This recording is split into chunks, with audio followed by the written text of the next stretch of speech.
Trump sending weapons to Ukraine? Well, these are one of the four stories we're covering today in the economic report. You're not going to want to miss today's story because, as oftentimes happen, Donald J. Trump, the President of the United States, is affecting the news cycle in a very heavy fashion. This channel doesn't take a pro or a con towards the president. We just try to take what's happening in D.C., what's happening in Wall Street, and bring it down to Main Street and keep it real. Let's continue. And of course, all that we ask for is a like and a subscribe so I can continue to deliver this news right to your inbox on a daily basis. In a complete pivot to the old news cycle, we know that the President of the United States has now stepped up and said that he's going to start shipping weapons to Ukraine. And I think he's doing this out of frustration. I think he's doing this because there was not the quick deal made between Putin and Zelensky as he had hoped.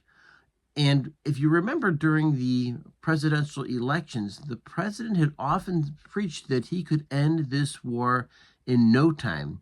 And now we're 6 months into the presidential administration and meetings with Putin, meetings with Zelensky, and no movement whatsoever. That evidently Putin must have some different war aims he wants to have taken care of and is not ready to start peace. And of course, Zelensky, he's still very, very frisky and he wants the Russians off of Ukrainian territory. And of course, here we are watching Ukraine get worn down. So as Putin keeps putting things off, it's now time to take action and now time to at least supplement the Ukrainians while the peace process continues. You're going to want to follow the story because there's a couple of other things here that we want to pay close attention to. And of course, one of those is the fact that President Trump has a deal in place for rare earth minerals that are located in Ukraine. We need to have peace because we don't want American companies and mining efforts to be undermined by a war with Russia. We really do want peace and prosperity in that region. And of course, there's a bigger picture, and of course, that's the overall security of Europe and the countries that have already started and become their own independent countries, former Soviet republics that are now independent countries. So you're going to want to pay attention to that story. In other news, Donald Trump is now making sure that the Chinese cannot buy U.S. farmland.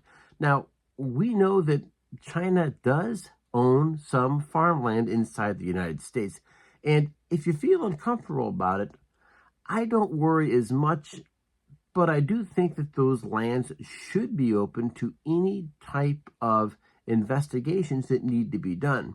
And of course, that's kind of what's happened here. Over the years, people become more and more suspicious of what Chinese people are doing on these farmlands. And it's not the people as much as it is the Chinese government. Do they have programs that would be, should we call some kind of a chemical warfare or some type of a biological warfare on agricultural products?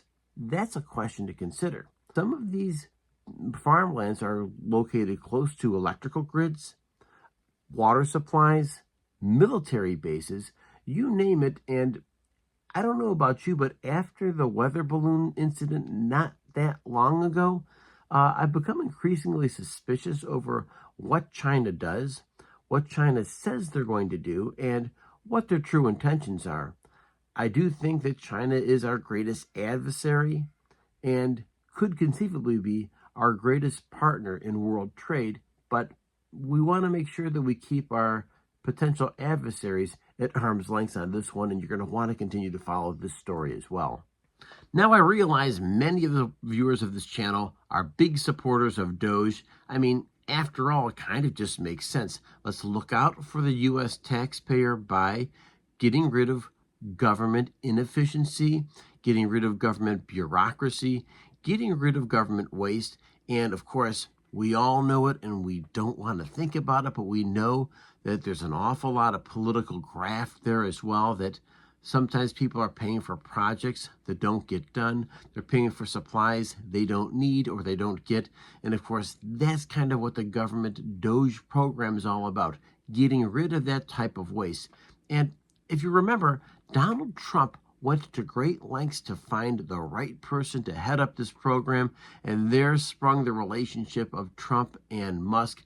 This was perfect, and it was a perfect opportunity for Musk to help out, Musk to help be part of the Trump campaign, and of course, really looking out for the bottom line of the United States, eliminating government waste. That's what it was all about.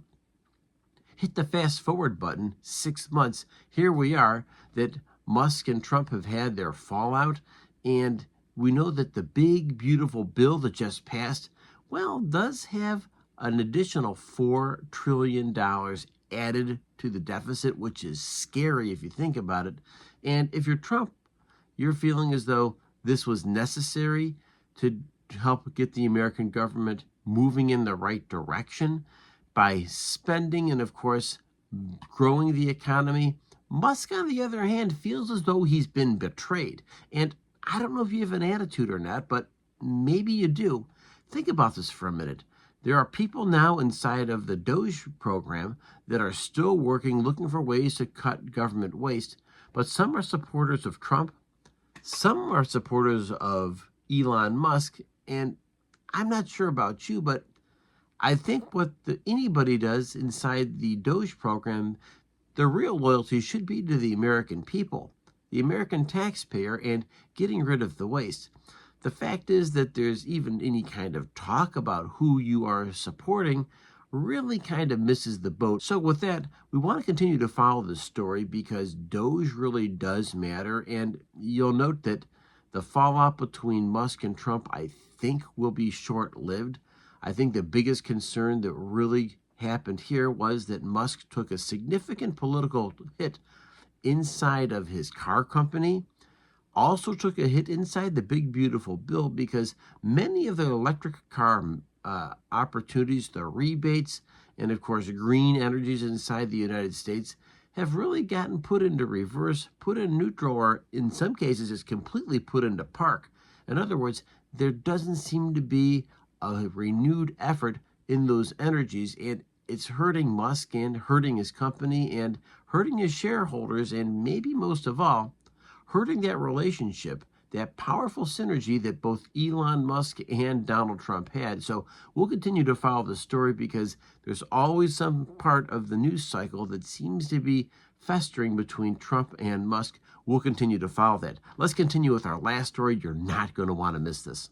So I realize many of the viewers in the economic report do pay attention to the stock market. They pay attention to oil prices, grocery prices. They also are watching precious metals. So we've seen that over the past 4 or 5 years that gold has been on a pretty nice run. Looking at this chart, you'll see that gold topped out really close to about $3,500 per ounce, which is really significant and has come off that high a little bit. But I'm here to say that I think gold will still be really in for a run over the next 12 to 24 months because of the political uncertainty with the U.S. deficit. Silver, you'll note, not only has a precious metals value, in many ways it has an industrial applications value to it as well. So you'll want to pay attention to silver because you'll notice that in this chart, silver has actually taken off a little bit. But the story that we're really following is copper. Yes, copper of all things. And of course, we know that pennies at one point in time were made of copper up until about 1980 when they pulled the copper out and started making pennies of some other type of an alloy. But the fact is that copper has tremendous value inside the electronics market, and the President of the United States has now put the brakes on doing additional work by pulling in copper imports from other countries. He wants to see the copper mined right here inside the United States, and he certainly does not want to see these foreign products come into the United States because what he's trying to really do is build up U.S. industry, not import foreign products like copper, even in these cases. So we're going to continue to follow this story, but you'll notice there's a huge spike in copper yesterday.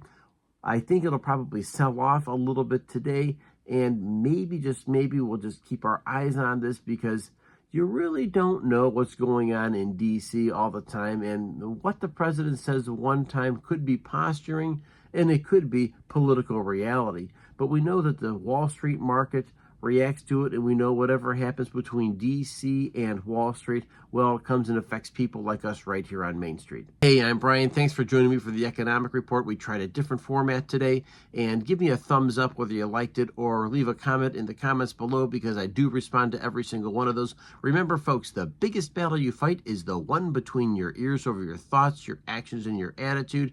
Stay healthy, because your health is the one thing that controls every other aspect of your life, and I will catch you next video.